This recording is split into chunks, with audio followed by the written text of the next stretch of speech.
Hello friends, welcome to Jaya's kitchen. இன்றைக்கி நம்ம பார்க்க போகிறது வந்து எங்கள் தோட்டத்துக்கு தாங்க உங்களை கூட்டிகிட்டு போகிறேன். அது வந்து அவரைக்காய் தோட்டம். பாருங்கள் எவ்வளோ அழகாக இருக்குது பாருங்கள். பச்சை பசேன்னு இயற்கை உரம் போட்டு நாங்கள் விளை வச்ச ஒரு தோட்டங்க இது.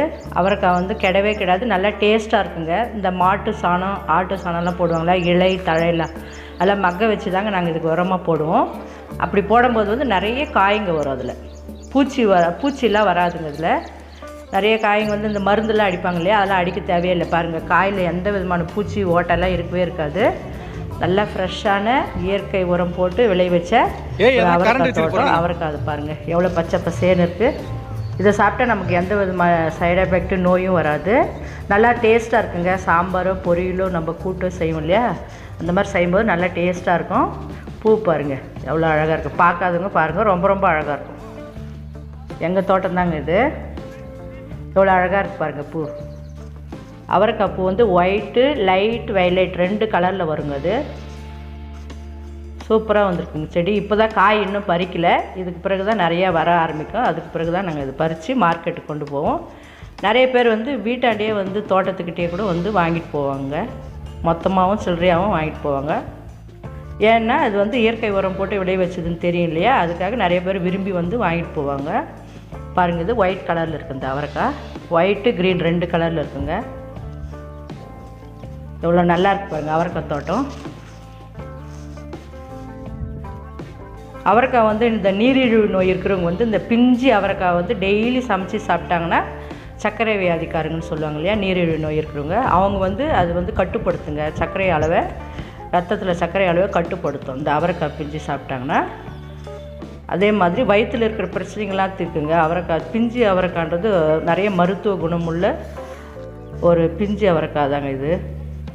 இந்த பிஞ்சு அவரைக்காய் பறித்து நம்ம சமையல் செஞ்சு சாப்பிட்டோம்னா வயிற்று பிரச்சனைகள் தீரும், சர்க்கரை அளவு கட்டுப்படுத்தும். ப்ரெஷர் இருக்கிறவங்க, பிபி ப்ரெஷர்னு சொல்லுவாங்க இல்லையா, ப்ளட் ப்ரெஷர், அவங்களுக்குலாம் கூட ரொம்ப ரொம்ப நல்லதுங்க. இங்கே பாருங்கள், இந்த ஸ்டேஜில் தான் நிறைய பேர் கேட்பாங்க. இங்கே பாருங்கள், இது ரொம்ப பிஞ்சு, அதாவது விதையே வராது, பிஞ்சு ஸ்டேஜுங்குது. இந்த ஸ்டேஜில் தான் நிறைய பேர் விரும்பி வாங்குவாங்க இந்த காயை. அதே மாதிரி குழந்தை பிறந்தவங்களாம் கூட இந்த பிஞ்சு அவரைக்காய் தாங்க சாப்பிடணும்னு சொல்லுவாங்க. இப்போ பிஞ்சு அவரைக்காய் அழகாக இருக்குது பாருங்கள். இந்த ஸ்டேஜ் பறிக்கிற ஸ்டேஜுங்க. உங்களுக்கு காட்டணுன்றதுக்காக நாங்கள் தோட்டத்துக்கு வந்தோம். பாருங்கள் ஃப்ரெண்ட்ஸ், எவ்வளோ அழகாக இருக்குது அவரைக்காய் தோட்டம். பச்சை பசேன்னு மழை வந்ததுனால நல்லா க்ரீனாக இருக்குது. இன்னும் பூ பாருங்கள் எவ்வளோ கொத்து கொத்தாக வந்திருக்கு. காய் இதுக்கு பிறகு தாங்க நிறைய வர ஆரம்பிக்கும். இப்போ வர ஸ்டேஜ், அதாவது ஆரம்ப ஸ்டேஜ்னு சொல்லுவாங்க இல்லையா, அதுதான் இது. மண் பாருங்கள், நாங்கள் இயற்கை உரம் போட்டதும் நல்லா ரெட்டிஷாக இருக்கு பாருங்கள். மண்ணெல்லாம் கூட பாருங்கள். பூச்சி புழுவெல்லாம் வராமல் நாங்கள் அப்பப்போ க்ளீன் பண்ணிகிட்டே இருப்போம். அதனால தான் காய்ங்களாம் சுத்தமாக இருக்கும்.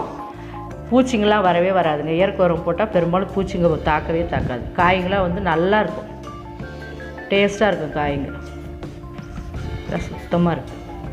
இந்த அவரை இலையை தாங்க இந்த கார்த்திகை தீபத்தப்போ இந்த அவரை இலையை தாங்க ஓட்டை இல்லாத அவரை இலையை செலக்ட் பண்ணிவிட்டு அதில் தாங்க தீபமே அகல் விளக்கு வச்சு தீபம்லாம் ஏற்றுவாங்க. இன்னொரு யூஸ் இந்த இலையில் என்னென்னா, இந்த அவரை இலையை நல்லா அரைச்சி நம்ம ஃபேஸ் மாஸ்க் மாதிரி போடலாங்க. ஃபேஸில் வந்து நம்ம பேஸ்ட் மாதிரி அரைச்சி போட்டோம்னா அந்த முகத்தில் இருக்கிற கரும்புள்ளியெல்லாம் போயிடும், சுருக்கெல்லாம் போயிடுங்க.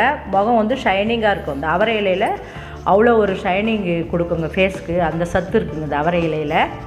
இந்த வீட்டில் நீங்கள் போடணுன்னு ஆசைப்பட்டாலும் ஒரு மார்க்கெட்டில் கிடைக்கிதுங்க விதையெல்லாம். நீங்கள் சின்ன ஒரு தொட்டியில் கூட நீங்கள் போட்டுட்டு ஒரு குச்சி நட்டு வச்சிங்கன்னா போதும், நிறைய அவரைக்காய் அந்த மாதிரி வருங்க. நாங்களாம் கூட பாருங்கள் குச்சி நட்டு அந்த த்ரெட்டெல்லாம் கட்டி விட்டுருக்கோம். அதில் ஏற்றி பந்தல் மாதிரி போட்டு தாங்க விளை வைக்கிறோம். அவரை இலையை நீங்கள் கண்ட கெமிக்கலாக சேர்த்து வச்சு அந்த பேஸ்ட்டு ஃபேஸ் மாஸ்க்லாம் வாங்குறத விட இந்த மாதிரி ஒரு அவரைக்காய் செடி இருந்தால் போதுங்க. அந்த இலையே டெய்லி, அதாவது கொழுந்து இலைன்னு சொல்லுவாங்க இல்லையா, அந்த கொழுந்து இலையை நல்லா பேஸ்ட்டு மாதிரி அரைச்சி ஃபேஸுக்கு அப்ளை பண்ணிங்கனாவே அந்த முகத்தில் இருக்கிற சுருக்கோ கரும்புள்ளி அந்த மருலாம் வரும் பாருங்கள், அதை எதுவுமே வராதுங்க. ஃபேஸ் வந்து ஷைனிங் ஆகும், அந்த கரும்புள்ளிலாம் மறைஞ்சிட்டு நல்லா அழகாக இருக்குங்க. இந்த பூ கூட நாங்கள் எடுத்து யூஸ் பண்ணுவோங்க. நம்ம கூட்டு மாதிரி பண்ணுவோம் இல்லையா, அந்த நேரத்தில் பூவெலாம் வேணும்னா ஆசையாக இருக்கும். அந்த நேரத்தில் கொஞ்சம் கொஞ்சமாக பறித்து நாங்கள் அந்த பூவை கூட கூட்டு மாதிரி பண்ணி சாப்பிடுவோங்க. ரொம்ப டேஸ்ட்டாக இருக்கும்.